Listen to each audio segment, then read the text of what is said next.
Hello. Hi everyone, we just interviewed Shahid Buttar. He's running against Nancy Pelosi for a seat in the House for California 12, which is the San Francisco area. So here's his campaign video, and then afterwards you'll see the interview. In 2020, House Speaker Nancy Pelosi faces a challenger of her own. Shahid Buttar announced his plans to unseat the California Congresswoman. He plans to challenge Pelosi. A constitutional attorney who works at the Electronic Frontier Foundation, a grassroots activist, an artist, and candidate challenging Nancy Pelosi in the Democratic primary, Shahid Buttar. Not only does he support Medicare for all, but he also wants to cut military spending. With the congressional candidate trying to end the way too long rule of corporate queen Nancy Pelosi. I'm not a big fan of Medicare for all. And she's not representing us. She's not. She's representing her interests. She needs to retire. She does. Hillary Clinton had won. I was ready to go home.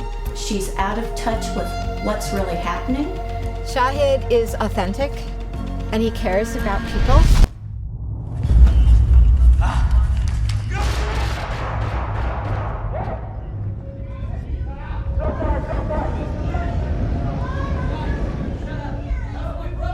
He will stand up against police brutality. And his fusion of a socialist commitment to justice for everybody is exactly the synthesis that we need right now. He's tireless, brilliant, fearless, and watch out. He's gonna surprise a lot of people in this race. He understands average, everyday people. The most effective way to reach somebody is face to face. We need change in 2020. So just so everybody understands, we're not just taking on the Republican Party in Washington, D.C. and the establishment Republicans. We're also taking on the establishment Democrats. And I'm not playing about this. I'm not playing about this. We're gonna fight. We're gonna fight. He cares about taking care of everybody, making everybody equal. An end of the surveillance state, an end of military spending. We need a representative that really represents San Francisco's values.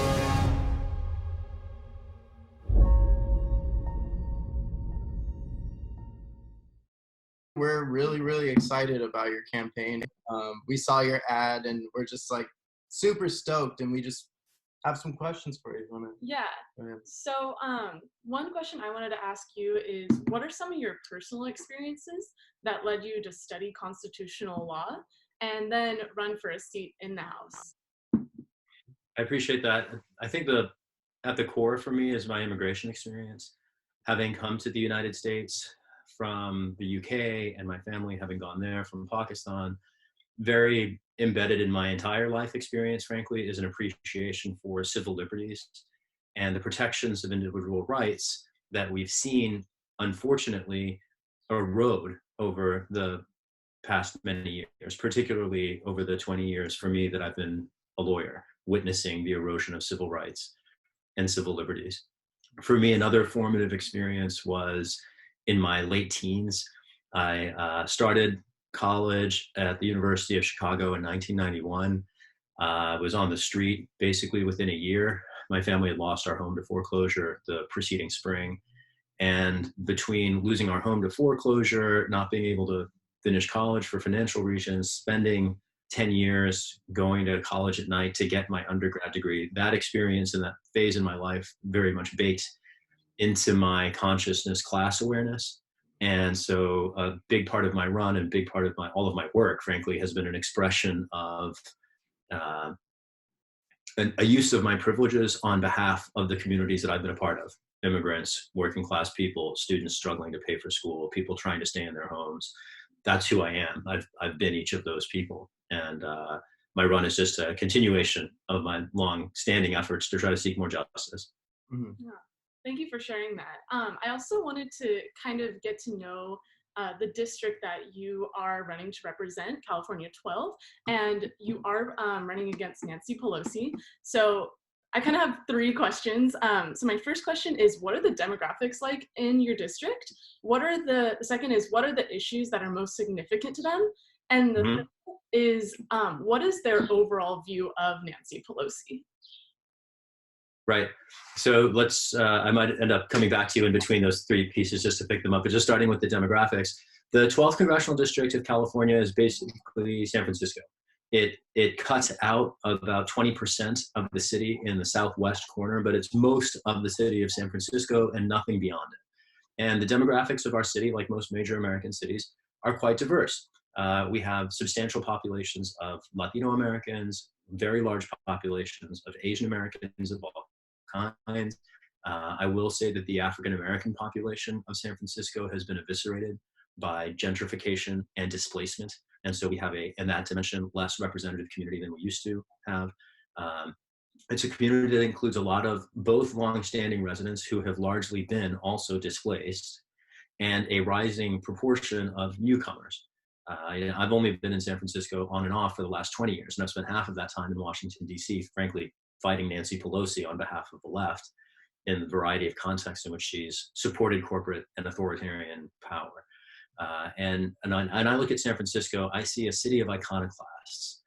For the last, not recently, 170 years, this city has been populated by people who have seen this opportunity to live here as a chance to establish a new set of norms, to repudiate the cultural norms of the rest of the country. San Francisco is a proud countercultural capital of the country.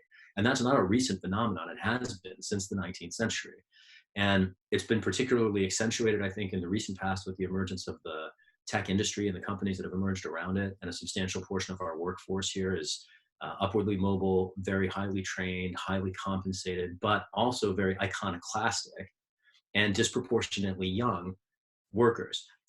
We have a community of vast contrasts, extreme wealth, the highest concentration of millionaires, as far as I know, on the planet, certainly in our country, alongside abject poverty. And one of the most visible demonstrations of the crisis of homelessness that any city in America is confronting.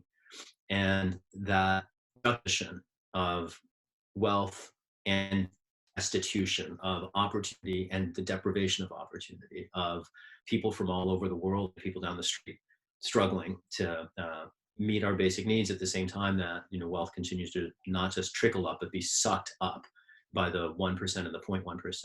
We present microcosms of many of the same issues that are confronting the rest of the country. Natalie, you asked me, what are the issues that people care about?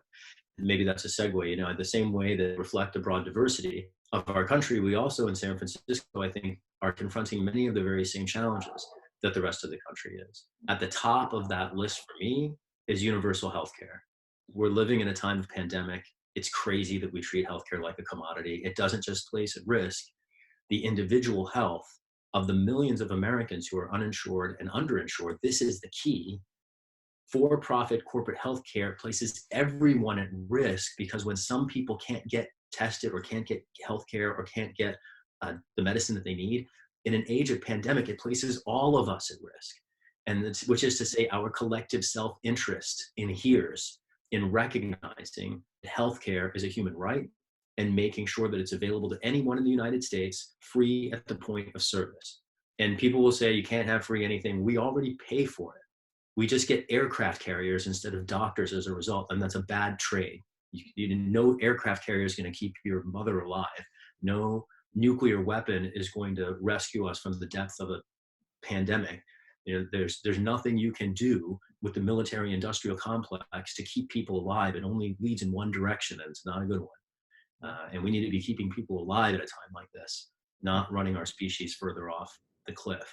Another issue of vital concern, even before the pandemic, and I think it becomes lots of things to say here in terms of the way the pandemic relates to it, but the Green New Deal and the awareness of the climate crisis, and to see industrial activity start to ramp down, and around the world, nature start to reclaim itself already within a period of weeks is fascinating. It does suggest to me all the more the view that the principal threat to our environment is our own species and our run amok corporate resource extraction and our consumerism that fuels and enables it and demands it. And can engineer public policies to push ourselves towards 100% renewable energy, to push ourselves towards federal jobs guarantee and climate resiliency projects to mitigate the impact of the natural disasters that are hitting us with increasing severity, increasing frequency, just like the pandemic, like we were warned. I'm tired of corporate careerist politicians claiming that these were unforeseen risks. We knew these were coming. People have been warning us for decades, not in the case of the pandemic, that might be weeks, but in the climate chaos context, this is nothing new, right? I mean, the 2000 election 20 years ago was, we saw a climate justice advocate beaten by a Texas oil baron, right? Or I should say selected by the Supreme Court rather than beaten at the polls. But I just mean to say that these are very pivotal questions that have been facing our society, and we've been making really, really, really bad choices that not only place our communities at risk, but I want to make this point clear too, choices that place everyone's kids and grandkids at risk. I'm not okay with that. No amount of money in oil executives' pockets or George Bush's pocket or Donald Trump's pocket is worth the cost that everyone's children and grandchildren are going to pay for the inaction of our government in the face, not only first of this pandemic, but then also, stretching back over time, the climate crisis. Beyond Medicare for All and the Green New Deal, another issue that matters a lot, certainly to me, and I think to San Francisco as well, given that so much of the city's workforce is working in tech, is digital rights and ending mass surveillance. Restoring an era where people can think and say what they want. That's a First Amendment defense rationale. And frankly, it's been withered under a bipartisan assault. Connect to that, I want to end the era of mass incarceration. It's a travesty in plain sight. We can't claim to be a free country when we imprison more people than any country on the planet. And we subject our people to more surveillance than any country on the planet, with the exception of possibly China. We're not a free people, whatever we pretend. And a brave people will not let themselves be led into this position. And so those are some of the demographics of the city. Those are some of the issues that we care about. And I'm getting tired of this out of my own voice. I'll turn it back to you. I heard you mention that the Supreme Court decided the election or the victory of George W. Bush. And there were also issues with the voting machines. And even today in the Democratic primary, we see a lot of noise about the exit polls. We see a lot of noise about all these different issues of voting. And to be frank, and I've said this before, I don't really have faith in our democracy. I don't know if I even believe that we have a democracy. And I want to turn that over to you, because I know you talk a whole lot about this, sort of this like CIA, FBI involved in all these different things. How do you feel about our democracy, legitimacy of it? The legitimacy of our democracy. Oh, wow. It's more than threatened. I mean, one reason I am running is to vindicate the principle of democracy against any number of contending threats. And mass surveillance is one of them. Executive secrecy is another. The role of corporate money in politics in the election apparatus is another. The role of corporate money in lobbying people after they get elected is another. Voting rights and the loss of the independence of the courts. Each one of those presents an existential threat to our democracy. You put them all on top of each other and compound them. I think it's foolish to claim that democracy in America is thoroughly legitimate. And the question at any given moment is, how are we showing up in the face of each of those challenges? So for me, the work that I've done historically before running for Congress was focused most particularly on challenging executive secrecy and ensuring that people can have a right to speak their minds. Those are two of the vectors that our democracy is under attack from, and under a bipartisan attack supported by Nancy Pelosi. And I want to defend our democracy against that bipartisan assault. One of the ones that you raised there, I think that's important when we talk about the 2000 election, particularly in the history since, is the suppression of voting rights. A lot of people are concerned about our elections getting hacked. You don't need a computer to hack an election. Republicans have hacked our elections in the open using the law for decades. Every time they purge the voter rolls in a state and knock off the registration lists people who are qualified and entitled to vote, that's hacking an election. Every time they deny voting machines to minority enclaves, districts of people who are disproportionately likely and historically do vote for Democrats. Every time the line neighborhoods are so long that people go home, that's hacking an election. Every time the exit polls diverge from the official results. In other countries, independent journalists have the temerity to say there is something fishy here. They might not say that's an election that's been hacked, but they will demonstrate the independence to say this is an election that is suspect.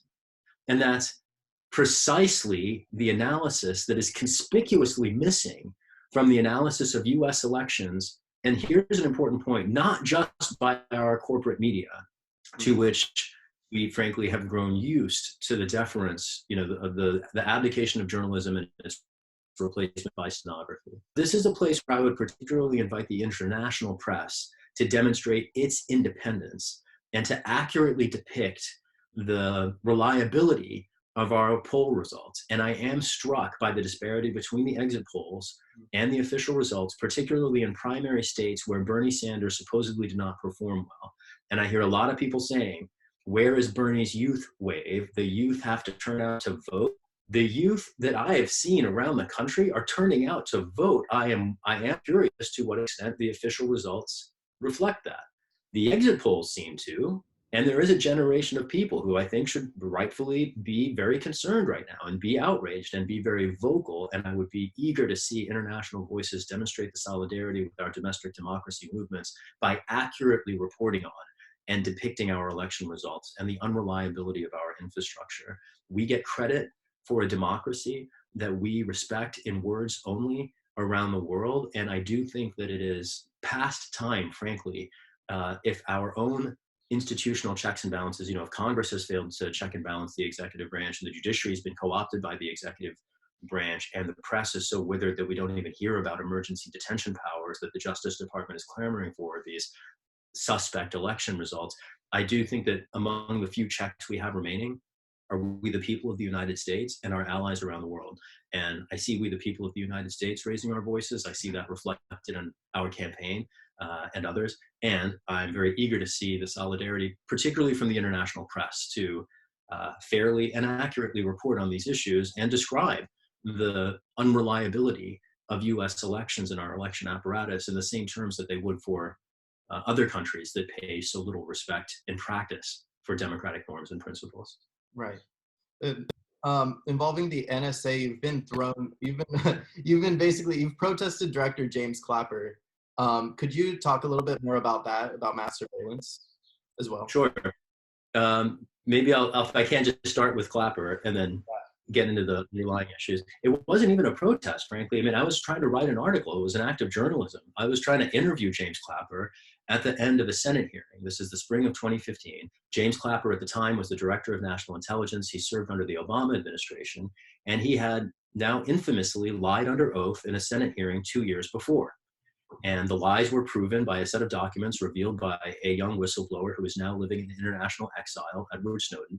And among the things that Edward Snowden demonstrated was that the lies that James Clapper had told under oath were lies, that they weren't true at all. And they were, as even James Clapper himself has admitted since, too cute by half were his words. It's not too cute by half when you lie to the people's representatives under oath about a grave constitutional abuse impacting millions of Americans and billions of other people around the world. That's not too cute. That's called criminal. We have charges for that. They're called perjury. And I asked James Clapper 2 years later, how do you, sir, explain never facing a charge for perjury when at the time Eric Garner was killed in the streets of New York 3 months before, maybe it was 4 months before, for selling loose cigarettes without a license? How are some Americans subject to justice so predatory that they are dead at the end of an encounter with paramilitary police without having been charged or tried for any crime, let alone trivial offenses that don't hurt people, relative to the grave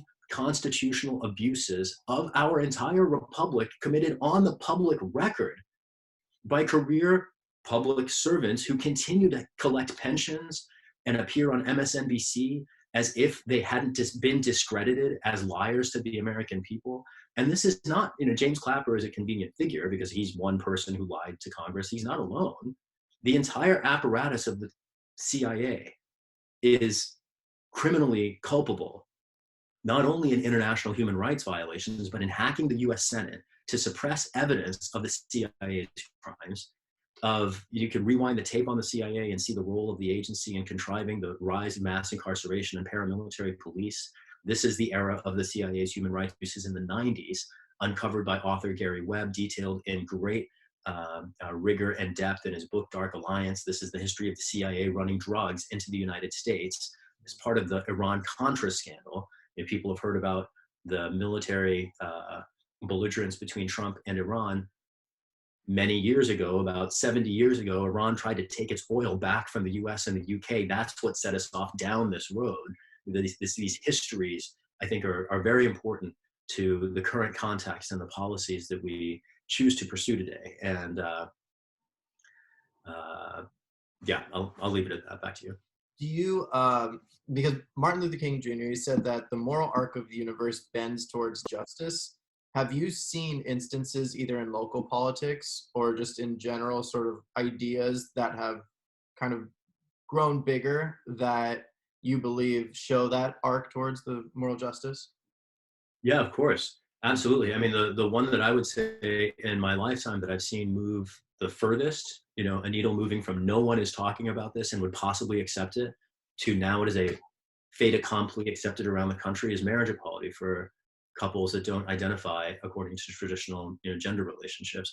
I represented the second mayor in the country to authorize same-sex weddings. And there was no Democrat in the country who was ahead of us, except for Gavin Newsom, our now governor in California. My client was a Green Party mayor of New Paltz, New York. His name is Jason West. And this was an era when Nancy Pelosi certainly didn't favor equal rights for gay people. It took her 10 more years to even acknowledge the equal rights for my gay neighbors. I was fighting in the courts for them and under the Bush administration as a cis, hetero, Muslim lawyer raised in the Midwest because civil rights are intersectional, period. It's that simple. It's not complicated. I think that's an awareness that some people have come to understand more recently. Maybe that's a second, more abstract dimension to the expansion of gay rights is the recognition of intersectionality and the rise of an intersectional feminism as a counterpoint to the privilege reinforcing white feminism that preceded it. And I maybe want to dig in here for a minute. You know, I'm confronting a woman who is constructed by corporate media as a lion of the liberal left, who across the country recently backed incumbent Democratic careerists who oppose reproductive liberty for women, who supported reproductive authoritarianism.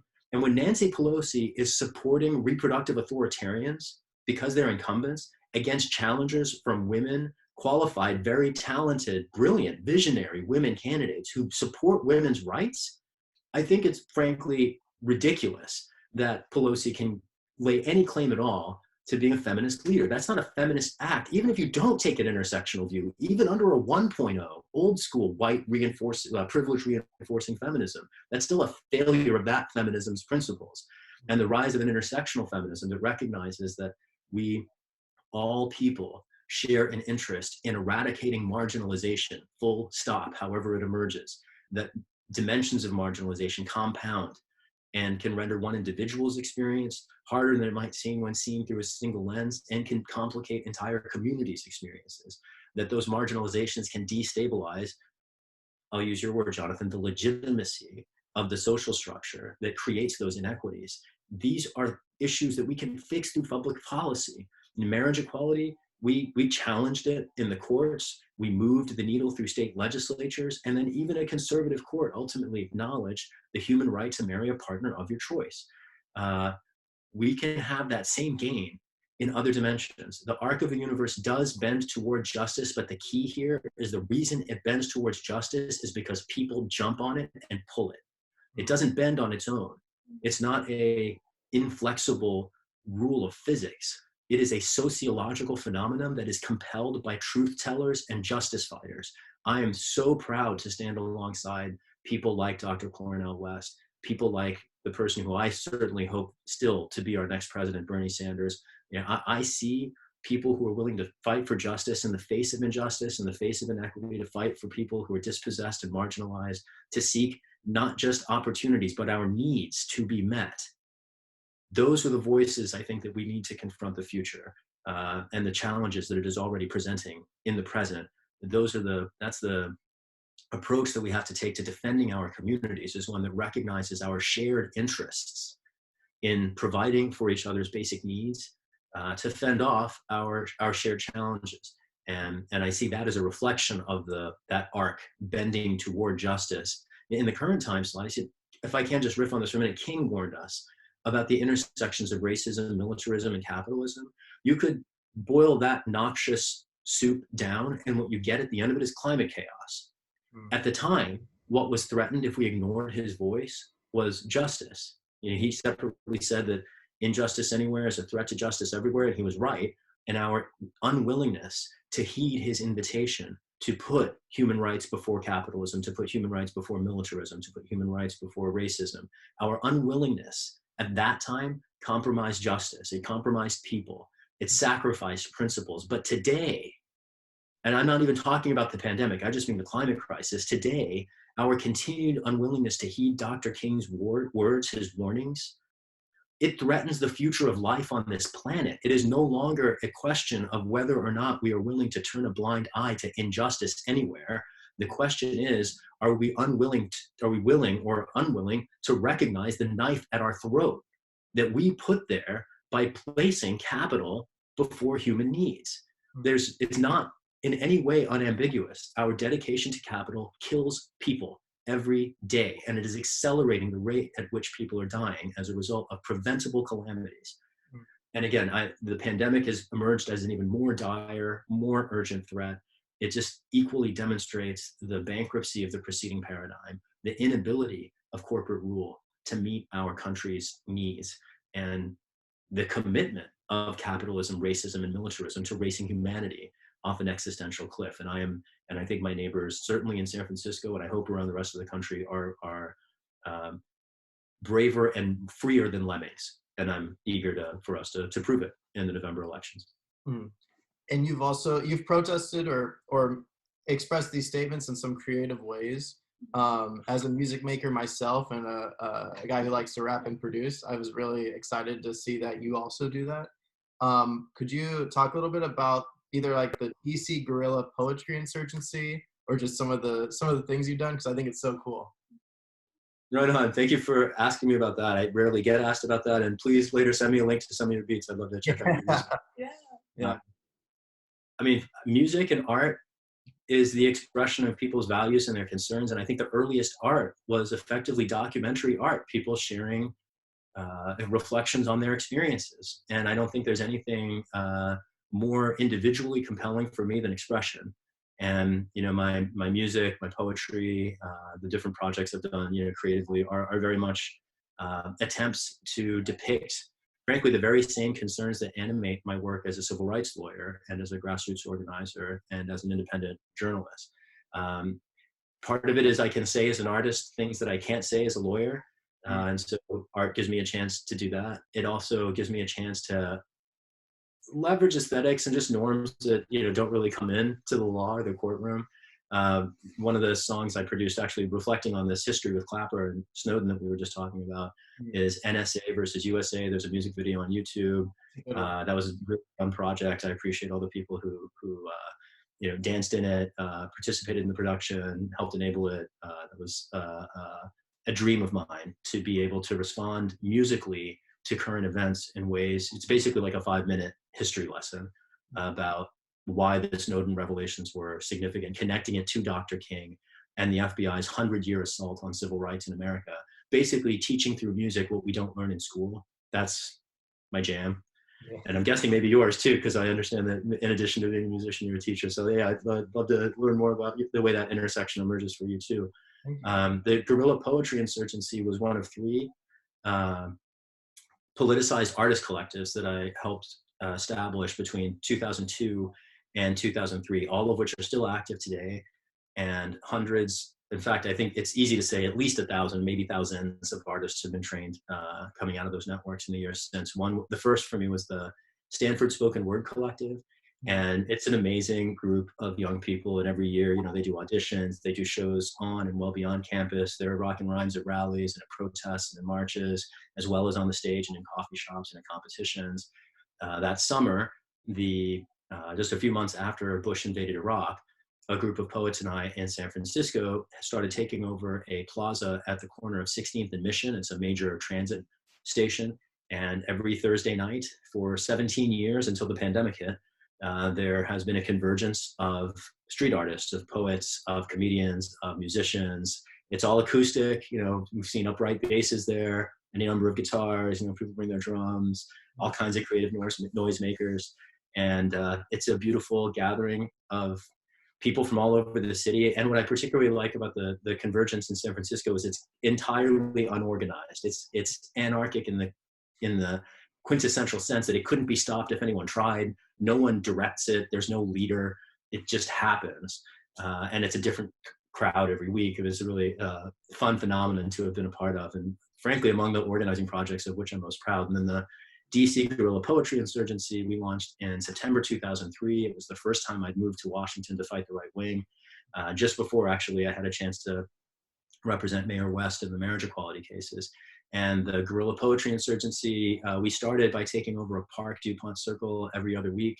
And then we moved into basically doing performances, train stations, in rallies, kind of the same setup as what I was describing at Stanford. And each of those groups are still active. Each of them are, they're still writing, they're still performing. New people are coming through, they're getting inspired, they're learning about the issues that other people are writing about. And just to maybe wrap this up with the relationship between art, culture, and politics, people pretend that they're separate, but I look to the transformative political eras of, for instance, the 60s, or earlier eras when human rights were ascendant and people were challenging entrenched power. And art was always an inextricable part of those movements. It was a part of those movements that inspired people. It was a part of the movements that drew people together and connected them, that built community. And it was a part of the movement that gave expression to their concerns. And I see art as a vehicle to all of those things, as well as a vehicle for people to, separate from the politics, just come together. And I see there's a timelessness to community, and the role of art, not just in politics, but in building community, is one that I find especially powerful. It's a force more powerful than politics, because it engages people's whole beings and not just their intellects. And it's certainly a pursuit that I've been very inspired by. There's any number of artists that have been so pivotal for me in my own construction of my worldview. I think about Stevie Wonder. I don't know where I would be without Michael Jackson. The vision that a lot of people have expressed in their music, and not just of any particular sort. Go to Chuck D, go to Johnny Cash, go to Elvis Presley, right? I mean, like the jazz artists of the 30s. There's always been at the forefront of music a revolutionary political consciousness. And shout out to Moby while I'm on that train. But yeah, as an electronic artist and rapper, I think there's a lot of, I keep saying this is the last thing I'm going to say, but just as long as we're on the subject of art, I see the political consciousness of early 90s hip hop and the aesthetic groove of house music. I was in Chicago in the 90s, and so I got to see the tail end of the first wave of house music. And, I remember in basements, black, brown, white crowds in every skin tone, every shape, every age. It was like multi-generational dance floors, and people would just be sweating it out. And it was all love. There's no ego. People were just having a good time together. And that community, that vibe, let's say, with the consciousness of the era of conscious hip hop is what I try to fuse in my music. And, I rock live rhymes over my DJ sets. I try to, mash up often politically conscious hip hop with house music. I'll drop like Malcolm X speeches in the middle of my set sometimes if I can get them to line up right. And yeah, I think it's just a way to also communicate the ideas outside the spheres among people who pay attention to them. Like, part of the problem is that politics it influences everybody, but not everyone pays attention to it. And art, by virtue of its compelling, it just draws more eyes. And so also bringing the politics into the art is a way of ensuring that people don't get fleeced by an arena that they're not paying attention to. That was so cool. We could probably go on all day asking you all these questions, but when is your primary? Well, we had our primary. I was one of the winners of our jungle primary, but we're up in the general election now. November 3rd, yep, is the date of our general election, and folks can follow us online in the meantime at shahidforchange.us, and we're on Twitter and Facebook and Instagram at Shahid for Change. We got 7 months left to build the movement to liberate this seat. And I'm looking forward to doing it with the help, hopefully, of your viewers. Awesome. Fantastic. Thank you so much for your time. We really appreciate it. Thank you so much. You're kind. I want to hear your music. Send me a link, please. I will. Yeah. Awesome. Take care. Bye. Peace, y'all.